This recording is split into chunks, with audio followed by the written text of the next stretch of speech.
آپ صلی اللہ علیہ وسلم کے سامنے جھک کر گواہی دی اور پھر واپس اپنی جگہ چلا گیا۔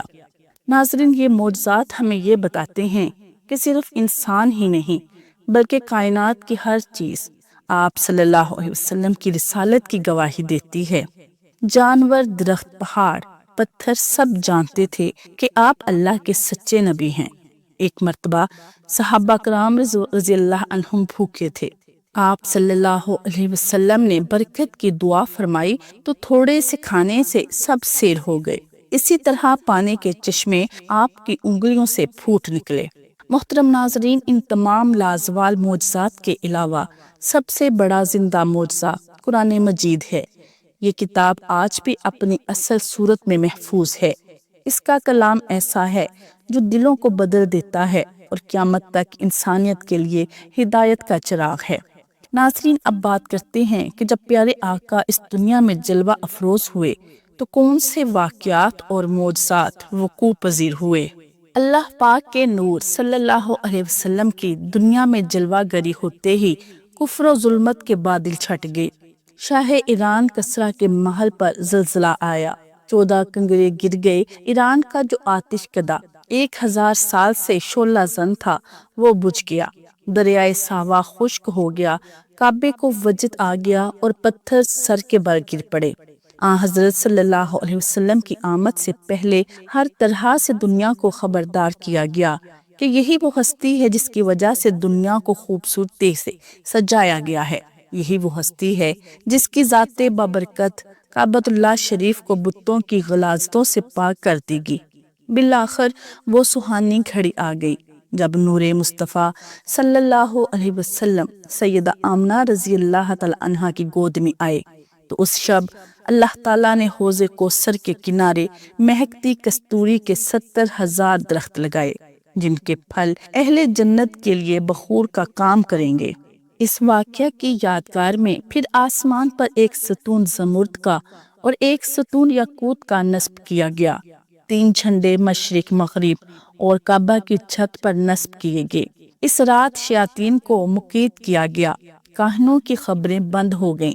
سارے جہاں کے بت سر بسجود ہو گئے۔ اس رات بادشاہوں کے تخت الٹ گئے۔ ایوان کسریٰ میں زلزلہ برپا ہوا جس سے اس کے 14 کنگرے گر گئے، جو بزبان اشارہ یہ کہہ رہے تھے کہ بادشاہ وقت کی 14 پشت تک سلطنت رہے گی، اور اس بات کا اعلان کر رہے تھے کہ اب ظلم و بربریت کا دور ختم ہو جائے گا۔ غرض یہ کہ تاجدار کائنات پرنور صلی اللہ علیہ وسلم کی ولادت باسعادت کے موقع پر اس قسم کی بہت سے قدرتی اشارات و واقعات ایسے ظہور میں آئے کہ جن کی نظیر نہیں ملتی۔ رسول اکرم صلی اللہ علیہ وسلم کی ولادت سے جس لائن کو سب سے زیادہ تکلیف ہوئی اور جو کسی بھی طور اس بات کو برداشت نہیں کر سکا وہ ابلیس رجیم تھا۔ یہ ابلیس آپ کی ولادت کے وقت غمزدہ ہوا۔ چنانچہ اس حوالہ سے حضرت اکرمہ سے ایک روایت منقول ہے جس میں آپ فرماتے ہیں، جب رسول اکرم صلی اللہ علیہ وسلم اس دنیا میں جلوہ افروز ہوئے تو ابلیس لائن نے تاروں کے گرنے کو دیکھتے ہوئے کہا کہ آج کی رات ایسا نومولود پیدا ہوا ہے جو ہمارے نظام کو درہم برہم کر دے گا۔ پھر اس نے اپنے چیلوں کو تمام روئے زمین کی مٹی لانے کا کہا جس کو وہ سونگنے لگا۔ جب اس نے تہامہ کی مٹی سونگی تو اس نے کہا کہ اسی جگہ سے ہم برباد کیے جائیں گے۔ یعنی شیطان لائن کی پریشانی کی وجہ یہ تھی کہ اس کا بنایا ہوا برسوں پرانا کفر و شرک پر مبنی نظام جس ذات عالی کے لائے ہوئے پیغام سے درہم برہم ہو جاتا وہ نبی اکرم صلی اللہ علیہ وسلم کی ذات عالیہ تھی، اور اسی وجہ سے وہ غمزدہ تھا۔ پھر اسے کسی چیلے نے مشورہ دیا کہ تمہیں تو یہ قدرت دی گئی ہے کہ کسی نومولود کو چھو کر پاگل کر دو، تو اس نومولود کو ہاتھ لگا دینا تاکہ وہ صحیح نہ رہے۔ ابلیس لائن ایسا کرنے گیا لیکن ایسا کر نہیں سکا۔ چنانچہ اس روایت کو نقل کرتے ہوئے اور ماقبل روایت کی شرح کرتے ہوئے صاحب سیرت تحریر فرماتے ہیں، اور یہ ستاروں کے گرنے والی روایت اس بات پر دلالت کرتی ہے کہ ستاروں کا گرنا ابلیس کے نزدیک ولادت نبوی کی نشانی تھا۔ تبھی اس نے ہلچل کی بنا پر تہامہ کی مٹی سونگھنے کے بعد تباہی کی بات کی، تو اس کے چیلوں نے اس سے کہا کہ تو اس نومولود تک جا اور اسے چھو کر حواس باختہ کر دے۔ پھر جب وہ ایسا ہی کرنے کے لیے رسول اللہ صلی اللہ علیہ وسلم کے قریب ہوا تو اللہ تبارک و تعالیٰ نے حضرت جبریل کو بھیجا، تو حضرت جبریل نے اس لائن کو ایک شدید ٹھوکر ماری جس سے وہ عدن شہر میں جا گرا۔ یعنی جب شیطان کو یہ قدرت نہیں دی گئی کہ صالحین پر قادر ہو کر اپنا زور چلا سکے جیسا کہ قرآن مجید میں ہے، تو یہ کیوں کر ہو سکتا تھا کہ اس کا زور آپ پر چل سکے، خواہ آپ زندگی کے ابتدائی ساعتوں میں ہی تھے۔ حضرت بی بی آمنہ رضی اللہ عنہا آپ صلی اللہ علیہ وسلم کی پیدائش کے حوالے سے فرماتی ہیں، میں نے زمانے حمل میں کسی طرح کی تکلیف اٹھائی، نہ کوئی بوجھ محسوس کیا۔ سیرت حربیہ میں آپ رضی اللہ عنہا کا یہ قول مروی ہے کہ مجھے حمل سے پیدائش تک کوئی تکلیف محسوس نہیں ہوئی، مگر مواہب الدنیا میں حضور نبی اکرم صلی اللہ علیہ وسلم کا یہ فرمان عالی شان مروی ہے کہ میری والدہ نے دیگر عورتوں کی طرح حمل کا بوجھ محسوس کیا اور اپنی سہیلیوں سے اس کا تذکرہ بھی کیا۔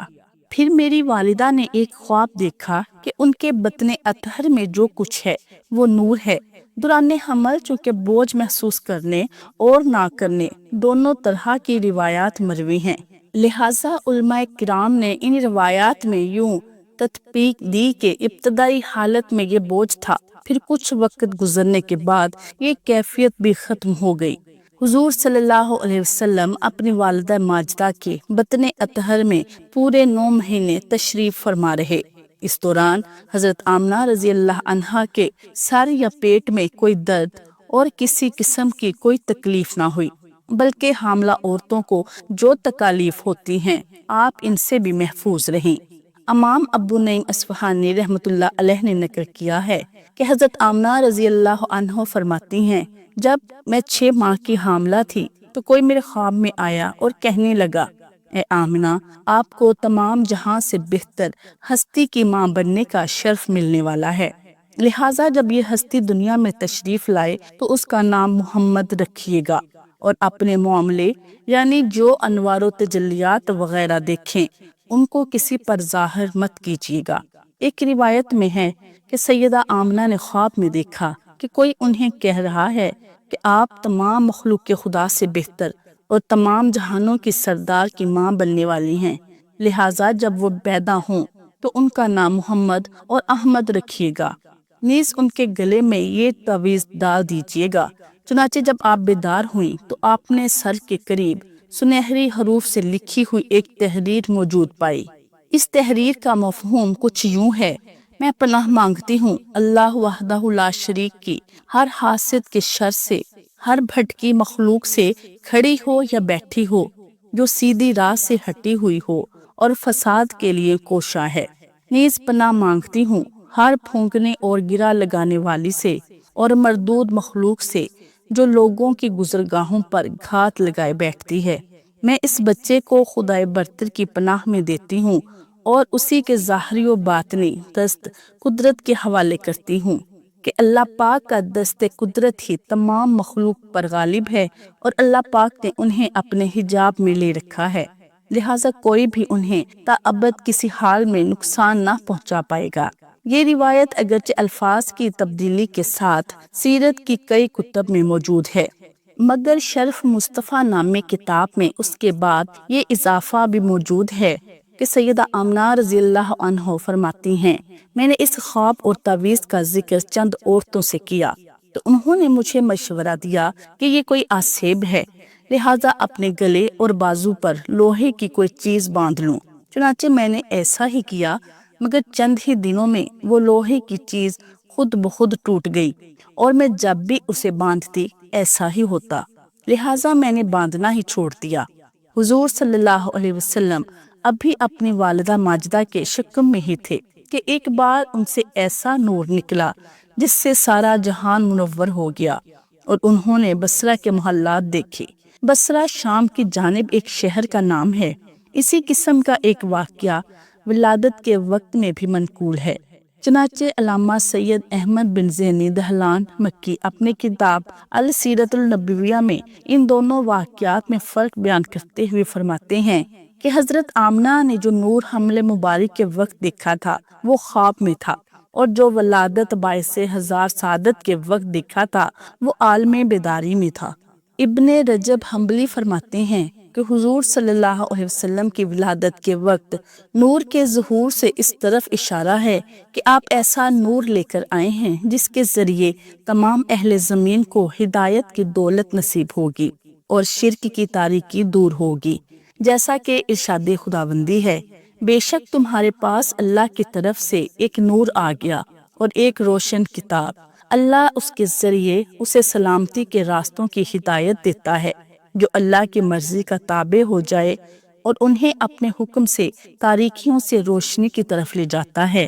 اور انہیں سیدھی راہ کی طرف ہدایت دیتا ہے۔ جہاں تک حضور کی ولادت کے وقت نور سے بصرہ کے محلات روشن ہونے کا تعلق ہے تو وہ اس بات کی طرف اشارہ ہے کہ ملک شام نور نبوت کے ساتھ خاص ہوگا، کیونکہ وہ آپ کی بادشاہت والے ملک کا شہر ہے، جیسا کہ حضرت کعب الاحبار رحمۃ اللہ علیہ فرماتے ہیں، سابقہ کتب میں یہ لکھا ہے کہ حضور صلی اللہ علیہ وسلم اللہ کے پاک رسول ہیں، ان کی جائے پیدائش مکہ، ہجرت کا مقام مدینہ منورہ اور بادشاہت ملک شام میں ہوگی۔ چنانچہ مکہ مکرمہ سے نبوت محمدی کی ابتدا ہوئی اور آپ کی بادشاہت ملک شام تک پہنچی، اور اسی لیے آپ کو معراج کی شب ملک شام کی جانب بیت المقدس تک سیر کرائی گئی، جیسا کہ آپ سے قبل حضرت ابراہیم علیہ السلام نے بھی ملک شام کی طرف ہجرت فرمائی تھی۔ علامہ ابن جوزی فرماتے ہیں، ربیع الاول کی پہلی رات سیدہ آمنہ کو سرور و مسرت حاصل ہوئی، دوسری رات آرزو پانے کی بشارت دی گئی، تیسری رات میں کہا گیا کہ آپ اس ہستی کی ماں بننے والی ہیں جو ہماری حمد و شکر بجا لائے گی، چوتھی رات میں آپ نے آسمانوں سے فرشتوں کی تسبیح کی آواز سنی، پانچویں رات حضرت ابراہیم کو خوشخبری دیتے ہوئے سنا کہ اے آمنہ، مدح و عزت کے مالک کی ماں بننے کا شرف پانے پر خوش ہو جاؤ، چھٹی رات میں فرحت و برکت مکمل ہو گئی، ساتویں رات میں نور چمکا اور مدھم نہیں ہوا، آٹھویں رات میں فرشتوں نے سیدہ آمنہ کے گرد طواف کیا، نویں رات میں سیدہ آمنہ کی سعادت و غنا ظاہر ہوئی، 10ویں رات میں فرشتوں نے شکر و ثنا کے ساتھ لا الہ الا اللہ کا ورد کیا، 11ویں رات میں سیدہ آمنہ سے مشقت و تھکاوٹ دور ہو گئی۔ سیدہ آمنہ فرماتی ہیں کہ حمل کے ہر ماہ میں آسمان و زمین کے درمیان یہ آواز سنا کرتی کہ آپ کو مبارک ہو، وہ وقت قریب آن پہنچا ہے کہ آپ ابو القاسم دنیا میں جلوہ افروز ہونے والے ہیں جو صاحب خیر و برکت ہیں۔ حضور نبی کریم صلی اللہ علیہ وسلم کی ولادت پر اللہ تعالیٰ نے آپ کی والدہ ماجدہ پر ایک روشن بادل ظاہر فرمایا، جس میں روشنی کے ساتھ گھوڑوں کے ہنہنانے اور پرندوں کے اڑنے کی آوازیں تھیں، کچھ انسانوں کی بولیاں تھیں، اور اعلان ہوا کہ محمد صلی اللہ علیہ وسلم کو مشرق و مغرب اور سمندروں کی بھی سیر کراؤ تاکہ تمام کائنات کو ان کا حلیہ اور ان کی صفت معلوم ہو جائے، ان کو تمام جاندار مخلوق یعنی جنوں انس، ملائکہ اور چرندوں پرندوں کے سامنے پیش کرو، اور تمام انبیاء کرام کے اخلاق کے حسنہ سے مزین کرو۔ اس کے بعد وہ بادل چھٹ گئے، ستارے قریب آ گئے، اور منادی نے اعلان کیا کہ واہ واہ، کیا خوبصورت محمد صلی اللہ علیہ وسلم کو تمام دنیا پر قبضہ دے دیا، اور کائنات عالم کی کوئی چیز باقی نہیں رہی جو ان کے قبضہ اقتدار و غلبہ اطاعت میں نہ ہو۔ پھر 3 شخص نظر آئے، ایک کے ہاتھ میں چاندی کا لوٹا، دوسرے کے ہاتھ میں سبز زمرد کا تشت، تیسرے کے ہاتھ میں ایک چمکدار انگوٹھی تھی۔ انگوٹھی کو 7 مرتبہ دھو کر حضور اکرم کے دونوں شانوں کے درمیان مہر نبوت لگا دی گئی، پھر آپ کو ریشمی کپڑے میں لپیٹ کر آپ کی والدہ ماجدہ کے سپرد کر دیا گیا۔ ناظرین، آخری کلام یہ ہے کہ حضور نبی کریم صلی اللہ علیہ وسلم کے معجزات دراصل اللہ تعالیٰ کی قدرت کے وہ روشن چراغ ہیں جو ہمیشہ آپ کی نبوت و رسالت کی سچائی کو اجاگر کرتے رہیں گے۔ چاند کا 2 ٹکڑے ہونا، بے جان چیزوں کا آپ صلی اللہ علیہ وسلم کی گواہی دینا، بیماروں کا شفا پانا اور تھوڑے سے کھانے پینے میں بے پناہ برکت ہونا، یہ سب اس حقیقت کی نشانیاں ہیں کہ آپ صلی اللہ علیہ وسلم اللہ کے سب سے محبوب اور برگزیدہ نبی ہیں۔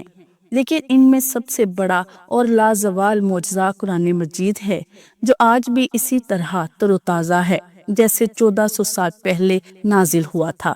یہ کتاب نہ صرف ایمان والوں کے لیے نور اور ہدایت ہے، بلکہ دنیا و جہان کی کامیابی کا راستہ بھی اسی میں ہے۔ لہٰذا ہمیں چاہیے کہ ہم ان معجزات کو صرف سن کر حیران نہ ہوں، بلکہ اپنی زندگیوں میں ایمان، عمل صالح اور اتباع رسول کو مضبوط کریں، کیونکہ معجزات کا اصل مقصد ہمیں یقین دلانا اور عمل کی دعوت دینا ہے۔ اگر ہم حضور صلی اللہ علیہ وسلم کی سیرت اور سنت کو اپنی زندگی کا حصہ بنا لیں تو یقیناً ہم دنیا میں سکون اور آخرت میں نجات پا سکتے ہیں۔ محترم ناظرین، امید کرتی ہوں کہ آپ کو آج کی ویڈیو اچھی لگی ہوگی۔ اگر ویڈیو پسند آئے تو لائک شیئر ضرور کریں اور کمنٹ باکس میں ایک بار درود پاک پڑھ کر ڈن لکھ دیجیے۔ جزاک اللہ خیر۔